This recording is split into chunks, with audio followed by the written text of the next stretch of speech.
এইদৰে এটা দেখিবলৈ পোৱা গৈছে অসমৰ চৌদিশে কেৱল প্ৰতিবাদ প্ৰতিবাদ প্ৰতিবাদ ছ'চিয়েল মিডিয়াৰ পৰা আৰম্ভ কৰি ৰাজপথলৈকে চলিছে এতিয়া কেৱল প্ৰতিবাদ প্ৰতিবাদ প্ৰতিবাদ সমগ্ৰ বিশ্বতে কৰোনা মহামাৰীৰ আতংক মাৰ নাযাওঁতেই ৰাজপথত দেখিবলৈ পোৱা গ'ল এজাক প্ৰতিবাদী জনতা কিয় এওঁলোক ওলাই আহিব লগা হ'ল ৰাজপথলৈ কিয় কৰিব লগা হ'ল প্ৰতিবাদ এওঁলোকৰ সেই প্ৰতিবাদৰ আঁৰৰ সমগ্ৰ ঘটনাৰ বিষয়ে আলোচনা কৰিম আজিৰ এই অনুষ্ঠানত নমস্কাৰ মই নীৰৱ হাজৰিকা আপোনালোক সকলোকে পুনৰবাৰ স্বাগতম জনাইছোঁ এমি আছামৰ অন্য এক অনুষ্ঠান A to Z আৰু আজিৰ A to Z অনুষ্ঠানত মোৰ সৈতে ষ্টুডিঅ'ত উপস্থিত আছে অসমৰ এজন জানেমানে বিজনেছমেন ৰোহিত চুতীয়া নমস্কাৰ আৰু আনফালে উপস্থিত আছে সদৌ অসম বেকাৰ সন্থাৰ সাধাৰণ সম্পাদক বেকাৰ আয়াত নমস্কাৰ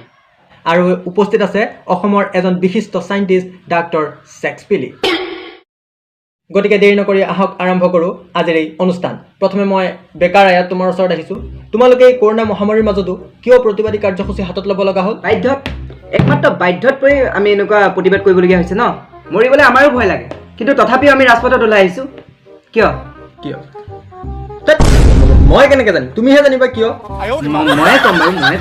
ঘৰৰ ভিতৰত মৰাতকৈ কাৰোবাৰ ভালৰ কাৰণে ৰাজপথত আহি মৰাই ভাল তোমাৰ কথাখিনি শুনি মই আৱেগিক হৈ পৰিছোঁ কিন্তু চৰকাৰেনো এনেকুৱা কি কাম কৰিলে তোমালোকে যে চিধা প্ৰতিবাদেই কৰিব লগা হ'ল চৰকাৰ কৰি ইয়াত ক'ৰ পৰা আহিলে কিয় তোমালোকেতো চৰকাৰৰ ওপৰত প্ৰতিবাদ কৰি আছা আমি কেতিয়া চৰকাৰক লৈ প্ৰতিবাদ কৰিলোঁ আপুনিও মানুহ মাৰিব দেই চৰকাৰৰ লগত আমাৰ কোনো লেনদেন নাই ৰাইজ এবাৰ চৰকাৰখন বহুত ভাল কাম কৰি আছে তেনেহ'লে তোমালোকে প্ৰতিবাদ কৰিছা কাৰ ওপৰত আমি প্ৰতিবাদ কৰিছোঁ জাঙিয়া কোম্পানীৰ ওপৰত জাঙিয়া অঁ জাঙিয়াত ফুটা ওলোৱাক লৈ প্ৰতিবাদ কৰিছোঁ জাঙিয়াত আকৌ কোনে ফুটা উলিয়ালে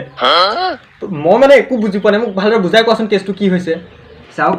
আপুনি বজাৰৰ পৰা যিমান ব্ৰেণ্ডেড যিমান দামী জাঙিয়া নিকিনক কিয় পকৰ ফালে ফুটা ওলোৱাটো খাটা আৰে জাঙিয়া এটা কিনি আনি দুদিন পিন্ধিব নোৱাৰোঁ পকৰ ফালে ফুটা ওলাই যায় এনেকৈ হ'লে কেনেকৈ চলিম তোমাৰ কথাটোত কিন্তু যুক্তি আছে আৰু অকল ফুটাই নহয়তো ইলাষ্টিকো ঢিলা হৈছে বুজি পাইছানে নাই মোৰ লগতো বহুত হৈছে নহয় পেটি যদি নামাৰোঁ জাঙিয়া খোলকি তলত ইফালে বজাৰত বস্তুৰ জুই চাই দাম ইফালে আমি বস্তুৱে কিনিম নে আমি জাঙিয়াই কিনিম জাঙিয়া নহ'লেতো নহ'ব ন সেইকাৰণে আমি প্ৰতিবাদ কৰিছোঁ যাতে আমাক কোম্পানীয়ে ভাল জাঙিয়া দিয়ে হ'লেও জাঙিয়াক লৈনো কোনে প্ৰতিবাদ কৰে বাৰু নাই সেনেকৈ নক'ব দেই এইখন অসম হয় যি টি হৈ যাব পাৰে ইয়াত আমি আমাৰ অধিকাৰ পাবলৈ প্ৰতিবাদ কি ৰণলৈও যাব লাগিব জয় অসম এই সস্তীয়া প্ৰতিবাদী হেৰৌ হ'ব তই এতিয়া জাঙিয়াৰ কাৰণে গৈ শ্বহীদ হ'বগৈ নালাগে ইয়াতে মোৰ লগত ভিডিঅ' বনা ডাক্তৰ পিলি ডাঙৰীয়া মই এবাৰ আপোনাৰ ওচৰলৈ আহিছোঁ আপুনি কি ভাবে সঁচাকৈ এওঁলোকৰ প্ৰতিবাদত যুক্তি আছেনে আছে নিশ্চয় যুক্তি আছে হেৰৌ অলপ মনে মনে থাক বেলেগকো ক'বলৈ চান্সটো দে তোৰ ওচৰত আকৌ আহিম কিমান বকিবি তেতিয়া ডাঙৰীয়া আপুনি কৈ যাওক চাওক যুক্তি নাথাকা নহয় এওঁলোকে এই জাঙিয়াক লৈ যি প্ৰতিবাদী কাৰ্যসূচী চলাই আছে এনেকুৱা এটা তোমাৰ প্ৰতিবাদী যেতিয়া 1946 চনত লেংটা বিদ্ৰোহ হৈছিল তেতিয়াও কিন্তু এনেকুৱা এটা আন্দোলনৰ প্ৰভাৱ দেখিবলৈ পোৱা গৈছে হয় দৰ্শকসকল আপোনালোকে শুনিবলৈ পাইছে এই জাঙিয়া প্ৰতিবাদ এতিয়া নহয় 1966 ক্ষমা কৰিব 1966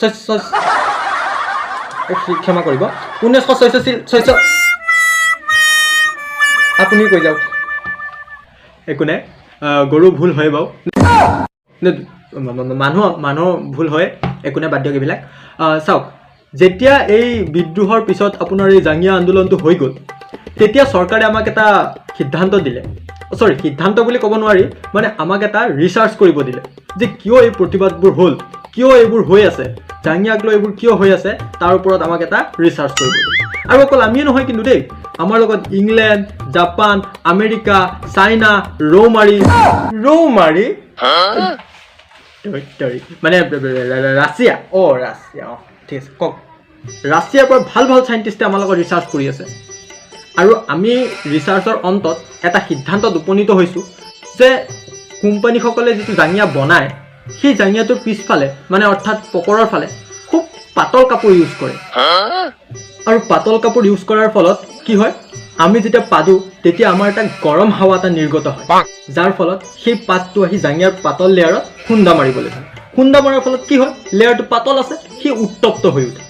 উত্তপ্ত হৈ আহি যেতিয়া আমি ক'ৰবাত উত্তপ্ত হৈ বস্তুটো কোমল হৈ যায় দেই উত্তপ্ত হৈ বস্তুটো কোমল হৈ যায় যেতিয়া আমি ক'ৰবাত বহোঁ তেতিয়া আমাৰ ধৰ্ষণ হয় মানে ঘৰখন মানে ঘঁহনি খাই যায় আৰু ঘঁহনি হৈ যায় এতিয়া ঘঁহনি খোৱাৰ ফলত কি হয় সেই পাতল লেয়াৰত কিছুমান সৰু ফুটাৰ সৃষ্টি হয় সেইদৰে জাঙিয়াত ফুটা কিছুমান দেখিবলৈ পোৱা যায় আৰু ইয়াৰ ওপৰত আমি ৰিচাৰ্চ কৰি এনেকুৱা এটা সিদ্ধান্ত এতিয়া ল'ব পাৰিছোঁ যে আমি জাঙিয়া কোম্পানীসকলক জনাই দিওঁ আপোনাৰ এই টিভি চেনেলৰ যোগে আপোনালোকে খুব ডাঠ কাপোৰ ইউজ কৰিব দেই তেতিয়া কিন্তু বহুত সুবিধা আছে 1 নম্বৰ কথা সহজে ফুটা নোলায় 2 নম্বৰ কথা আপুনি যদি পাদে পাতটো বাহিৰলৈ ওলাই নাহে ভিতৰতে থাকি যাব আৰু তেতিয়া মানুহে কোনে গমে নাপায় ন কোনে পাতিছে ভাল সিদ্ধান্ত লৈছো কিন্তু আচ্ছা চুতিয়া তুমি কি ভাবা এওঁলোকে যি প্ৰতিবাদ কৰিলে এওঁলোকে কৰা সেই প্ৰতিবাদৰ বিষয়ে তুমি এজন বিজনেছমেন হিচাপে কি ক'ব বিচাৰিবা চাওক বিজনেছ বুলি ক'লে লাভ আৰু লছ দুটা বস্তু আছে যেহেতু সিহঁতে কষ্ট কৰি কাম এটা কৰিছে লাভটো ল'বই তহঁতে কি প্ৰফিটৰ কাৰণে জিতি কৰিবি নেকি তুমি যে বাৰে বাৰে মোকে টাৰ্গেট কৰি আছা কাৰণটো কি তহঁত বেপাৰীবোৰ চব একেই তই কাক বেপাৰী বুলি ক'ব আহিছো মই এজন সফল বিজনেছমেন তোৰ বিজনেছ বেপাৰী বুলি নকয় হেৰি বুলি ক'ম নেকি নিজে বেকাৰ নিবনুৱা জীৱন যাপন কৰি আছা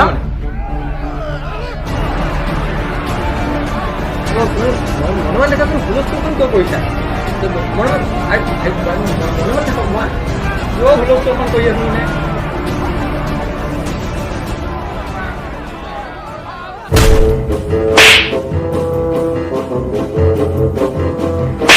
মোক মই কি কৰিছো মোক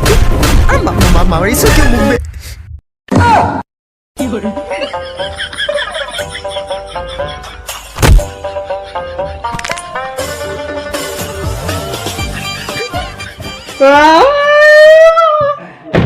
চুপ চুপ এখন মাছৰ বজাৰ পাইছো তহঁতে ৰোল বন্ধ